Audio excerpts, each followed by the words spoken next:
વડોદરા શહેરમાં ફતેગંજ બ્રિજ પર સરકારી બસે 3 વાહનોને અડફેટે લીધા। વડોદરા શહેરમાં આજે વહેલી સવારે ફતેગંજ બ્રિજ પર અકસ્માતની ઘટના સામે આવી છે। ફતેગંજ બ્રિજથી પંડ્યા બ્રિજ તરફ જતા સમયે સરકારી બસે 3 વાહનોને અડફેટે લીધા હોવાનું જાણવા મળ્યું છે।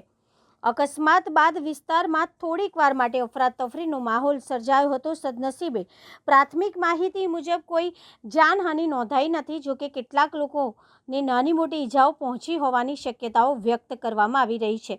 ઘટનાની જાણ થતાં જ ફતેગંજ પોલીસ તાત્કાલિક ઘટના સ્થળ પર પહોંચી હતી અને ટ્રાફિક વ્યવસ્થા સંભાળી આગળની કાર્યવાહી હાથ ધરી છે।